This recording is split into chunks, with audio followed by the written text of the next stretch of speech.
Welcome to week number 2, 10-minute sales tips with Sherri Nuccio.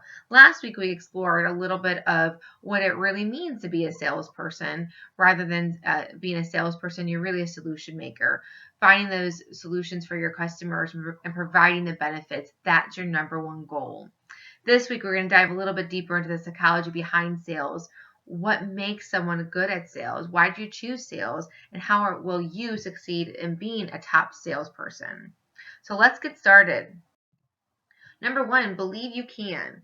You need daily effort of self-support, self-encouragement, and positive self-talk. A strong belief system seems pretty obvious to people, but very few of us really actually possess this. Too many of us look outside for the money rather than inside. Sales really starts with you. You have to believe in the product and the service and believe in yourself. This requires daily dedication for self-support, self-encouragement, and the positive self-talk. Number 2, create the environment you will succeed in. You really have to have a supportive home and work, but it's up to you to create this. No one tells you where to work, no one tells you where to live. It's your decisions. It's up to you to make sure that you have a conducive environment in both areas. Number 3, have the right associations. Who do you hang out with? Who are your friends? Who do you hang out with in the break area or the water cooler talk? Make the right friends and stay away from those poison people. They are there, unfortunately. So network where your customers are, where you can learn from others. Number 4, expose yourself to what's new. If you are not learning every day, certainly your competition is. So how much time are you spending each day learning something new? Are you reading a book? Are you actually listening to this presentation and taking some notes? What are you doing daily to grow yourself? Plan for the day. Plan goals, action items, and details for each achievement. I'm a huge advocate of this. My Outlook calendar probably has a 10 color grid of what I'm doing each moment. Red is for meetings, blue is for sales activity, green is for administrative work. You really need to plan what you want. Let's say you want to make five sales calls today. Make sure you have that down in front of you on a post-it note, on your whiteboard, somewhere in front of you, so you know exactly what you want to achieve. Otherwise, you're not going to achieve it. Become valuable. Give first. And the way you do this by giving information and solutions. You're going to be known as a resource, not a salesperson. So let's say you get a customer call and they're asking about rates or plans or about you. So the first thing you want to do is give them information, what you have. Asking those questions and understanding what kind of information they want is number 1. But you don't want to just sell them something. You want to make sure they have the right information so they can make the best educated decision. Obviously, you're going to guide them there, but make sure you give them the information. Now, what about having the right answers your prospects and customers need? The more you solve problems, the easier the path to sales success is.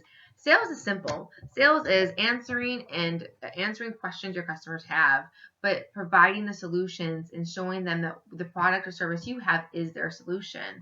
So you have to have these answers as customers are asking you. Otherwise, you're not going to seem confident, and we don't buy from people we're not confident in.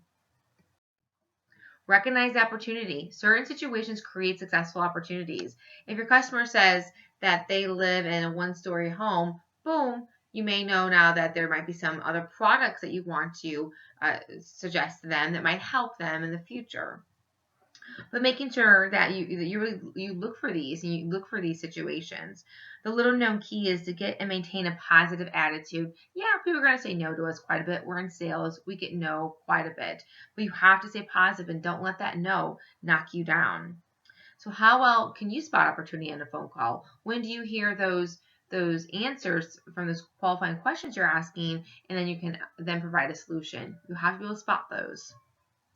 Taking advantage of opportunity, act on it since you spotted it. There's so many times there's a missed opportunity that I know. Sometimes I do because I'm too busy thinking about what I'm going to ask next. This really goes back to active listening. You have to have active listening to see that opportunity and now act on it. Don't let it pass you by. You might get one chance and one chance only. Some people fear it's because it involves change. So if you don't act on something, you're thinking, just keep it the way it is and won't have to deal with the change. But most people don't believe they're even capable of the achievement. So you really need to believe in yourself and see that opportunity and act on it. Taking responsibility. Do not, I'm going to say it again, do not blame others or yourself. Take accountability for the situation and find the solution. So many times that we fail in a sales call or a sales pitch because we maybe gave the wrong information or we didn't answer that qualifying question they were asking us. Successful people take responsibility for everything and they do and everything that happens to them. Let's say one day you're coming to work and an accident happens, another car hits you. Instead of being upset about this, take responsibility for it. It happened, find a solution, and move on. Now, taking action, just do it. Like Nike says, I love that slogan. Just go out there and do it. Nothing happens until you do something to make it happen every single day. You are in control. You make it happen. You got to make mistakes. The best teacher is failure. It's the rudest of awakenings and a breeding ground for self-determination. You don't think of them as mistakes. Think of them as a learning experience not to be repeated. So yeah, we all make mistakes here and there, and it's the best way to realize you're not going to do it again. You have to be willing to risk. No risk, no reward, or we should say no risk, no nothing. Risk literally is the basis of success. Most people don't risk because they think they fear the unknown. The real reason people won't risk is they lack the preparation and education that breeds the self-confidence, your self-belief. Most people don't risk because they do not have the self-belief to take a chance.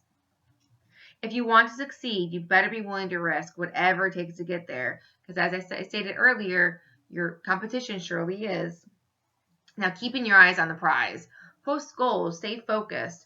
I used to be able to post a goal. I created 3 goals a month for myself. And if I hit the goal, I gave myself a reward. If I didn't hit the goal, I gave myself a consequence. So, for example, one goal might have been to find 10 people a job in 1 month. If I found 10 people a job in 1 month, I can go buy those new pair of shoes I really wanted from DSW. But if I didn't find 10 people a job that month, then I would have to do 10 push-ups every single morning. You have to make sure that the prize, your eyes are always on that prize. Now, balancing yourself physically, spiritually, and emotionally. You have to make sure you're in good health in all areas of your life. If you're just rocking it at work, but your home life is a wreck and you don't get enough sleep at night and there's problems, I'm sure it's going to bleed into your work life as well too. Make sure you're balanced. Make sure you're investing as much time you are now listening to this presentation as you are at home with maybe a significant other, with your children, with a pet, whatever it is. Make sure that you are investing enough time in all areas. Stick at it until you win. Make a plan and commitment to see it through. Goodness, how many of us start a plan? The best is, okay, we're in February now, and we all probably, well, one of my goals was to lose 20 pounds. The first week of January, I was gung-ho on this, and it trickled down a little bit. You know, I did one workout less. I ate some more chocolate. This is not going to get me to lose the 20 pounds that I want to lose. So you've got to make this plan, and you've got to see it through the end. So I'm not giving up. Every week is a new week. I see it as a new opportunity. So I'm making sure that I see at the end that this is what I want. I'm going to make sure I keep doing it. Developing and maintaining a positive attitude. Don't let your critics get the best of you. And a little food for thought, you usually are your own worst critic.